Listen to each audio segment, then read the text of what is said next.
as a battle of ideas, a battle of vision for the country, a battle of who would be the best person to execute against that vision. And I was sleeves rolled up, ready for battle.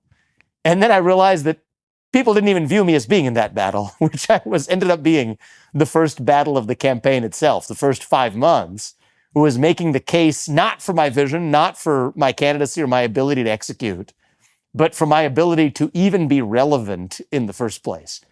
And that would be rather naive of me, but that was I think the first hard learning in declaring as an outsider for the race. Okay, so let me draw an analogy there, and you tell me what you think about this. It's frequently the case that neophyte entrepreneurs who've created a product believe that the fundamental issue at hand is the product, right? When I started selling things into the marketplace, I suffered from the delusion that it was 85% product and 10% administration and 5% marketing and sales. And that was like exactly backwards. And so it sounds to me like a similar issue here, that you presumed that, except in the political realm, you presumed that if you had your policy prepared, you were already a credible person, that would be the bulk of the initial battle. But if I've got you right, what turned out to be the case was a very sudden realization that, well, you had to get in the conversation at all. And that sounds like a sales and marketing problem to some degree. And this is, I think, why so many candidates who are credible turn to political consultants so rapidly, right? And that often sinks them. So is that a reasonable analogy? And you've put products in the marketplace before, and so in principle, you knew that on the commercial side. So, well, I would say something about this is I agree with you on your analysis on the commercial side. What I would say is that is on steroids in the political side, right? So even if you transpose the commercial instinct onto politics, you'd be missing it by a mile.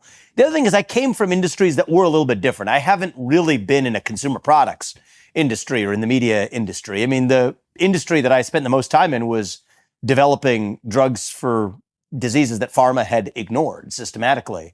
And that was an area where, look, it's a regulated process. I saw from a front row seat how broken institutions like the FDA really are.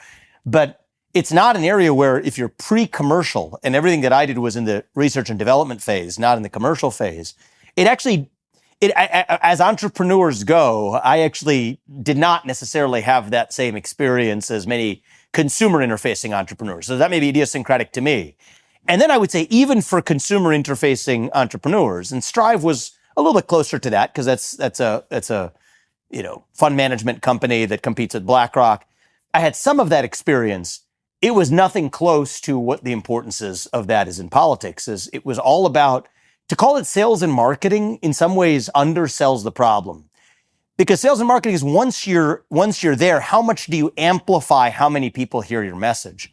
Whereas for me at the early stages of the campaign, and as I think about the last year and even some of the things that later came back to become headwinds for me when I was a front running or whatever top 4, top 5 candidate, were actually the path to getting there sort of set me up for the difficulties that I had later on.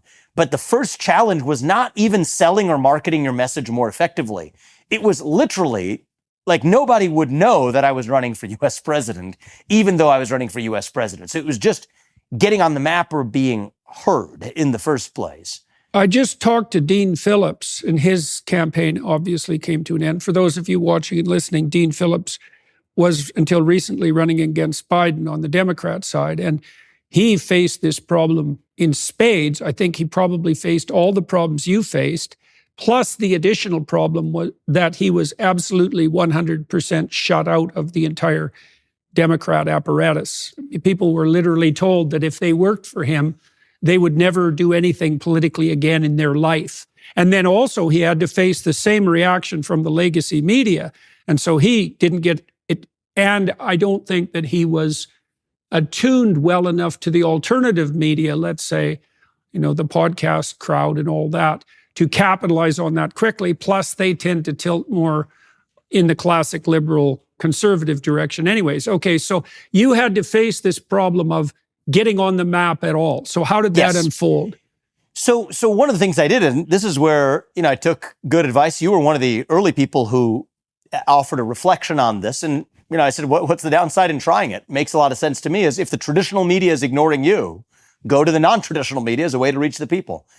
And so I adopted a strategy, let's call it a maxim early in the campaign, which was the talk to everyone and anyone strategy. Okay? Left, right, center, cable news, non-cable news, print media, small-time media, local media, individuals walking on the street, recording it and putting it on social media. I wore, I'm wearing a little camera, or I'm wearing a little, a little microphone right now. I wore a microphone pretty much everywhere I went. We just clipped the conversations and put it out. Now, my social media following was a lot smaller than it ended up being at the end of the campaign, but still, that was just a way of putting out my message into the world. And what we started to notice was, most of those things would get relatively small reach, but in a few instances, there were a lot of interactions where people actually began to take interest, to say, wait a minute, that's an interaction of a kind that I haven't seen before. That's interesting to me. Some of them were not necessarily casting me in the most flattering light. I might not have looked good, right? Just even visually. The things that I would have said were sometimes a little bit unscripted, may not have been said as eloquently as I might have prepared for in a speech or a TV interview. But that was actually part of what made it appealing. And so that started to take off, I think, allowed the campaign. There were a couple moments, and then I got called. I happened to be in New York City, and they said, do you want to come on Don Lemon's show, right? Because many Republican candidates aren't going to go on there, so they thought they have a Republican candidate who's running. Why don't you go ahead and go on Don Lemon's show? We had a kind of interaction where this man went haywire. I had just given a speech at the NRA meeting, and he picked on one particular thing that I said, which is a fact of history, that Black Americans in the United States did not get to enjoy their civil rights until they actually had their Second Amendment rights.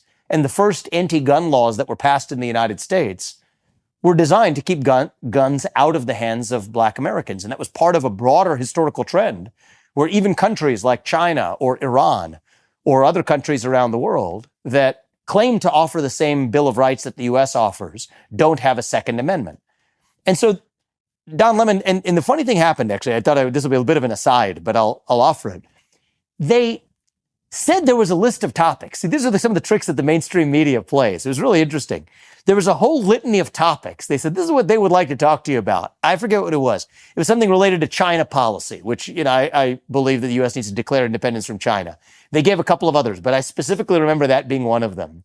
And then you go on the set, and what do you know is they've pulled airlifted quotes from my speech at the NRA meeting with their own commentary as the wraparound, as the lead into the interview, when they have purposefully given me, it's not like they didn't think about it or they said, we're not going to tell you what we're going to talk about. So this is exactly what we're going to talk about, a litany for a relatively new presidential candidate, first time on their show. Here's a litany of what we're going to talk about. And it was not that that they decided to change topics in a spontaneous way. It was designed as a trap. And so in that case, anyway, I gave Don Lemon on air a history lesson, which caused him to, it ended up being a big favor for me on the campaign, lose his mind. The earpiece that he had in, he was screaming at the people who were the producers in his ears, saying it was distracting him as he was engaged in this debate with me. It was such an uncomfortable moment for everybody involved, including anybody watching it, that it ended up being, the New York Times reported the next couple of days later, the catalyst for Don Lemon actually getting fired by CNN.